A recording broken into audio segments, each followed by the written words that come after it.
Coming up here to northern Norway was a big dream for me. It's tough with the dark winter months, but it's still so beautiful and there's so much magic. I moved up here because I wanted to dive more. Yes! I was expecting a lot of life in the ocean. You'd be lucky if you'd see a crab, maybe a starfish here and there, but it was really rare to see a fish. Kelp is a key element in many ecosystems in the ocean, and when we're destroying so much of it, so we have to take action now. It's serious.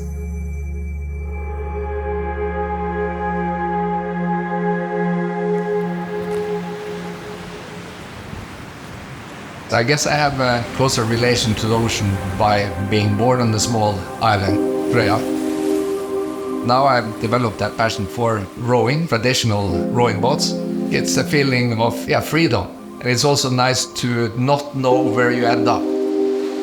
On land, we get all upset if there's a forest fire.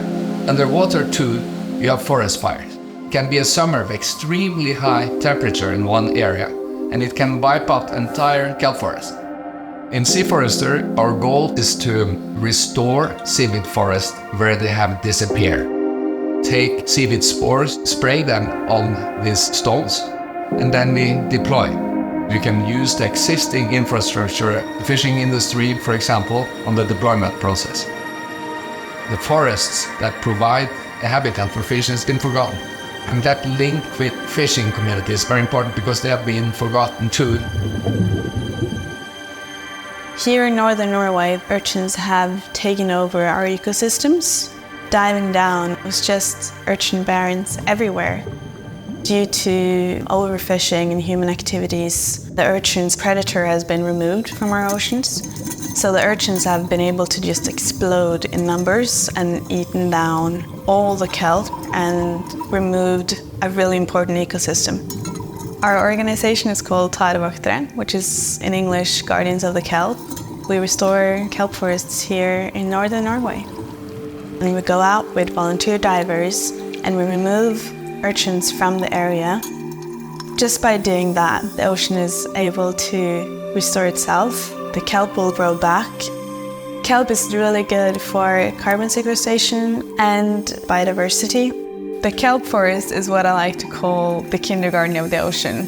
A lot of different species come to feed. It's a nursery ground. This problem is massive, but there's very few people that actually know about it. The disappearance of kelp forests is so serious that you need to think differently.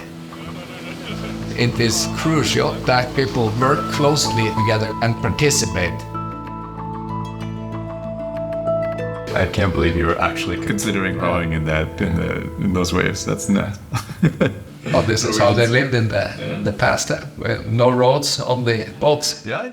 Nearly all forms of life in the ocean touch the kelp forest at some point in time in their life cycle. If you lose kelp forests, you lose life in the ocean. Kelp forests are kind of the workhorses of the environment. This has to be addressed now because kelp forests are disappearing and nobody even knows about it as a problem. A healthy ocean is absolutely critical to regulating the climate, providing food and livelihoods to billions of people. Fish is a really nutritious ingredient in pet food. We recognise that it's important to look after this environment where we source from. We're working from the north of Norway all the way down to the south of Portugal and bringing together partners from that whole region to be able to share knowledge, to collaborate, to be able to scale more easily, more cost effectively, to be able to have a bigger impact. I first learned about kelp forest and urchin crisis after the tsunami in 2011 in Japan. The tsunami washed away all the predatory species that kept the sea urchins in check. Urchinomics is all about kelp forest restoration. We're engaging communities, engaging fishers, engaging divers, like the guardians of the kelp, to help with the practical removal of the urchins.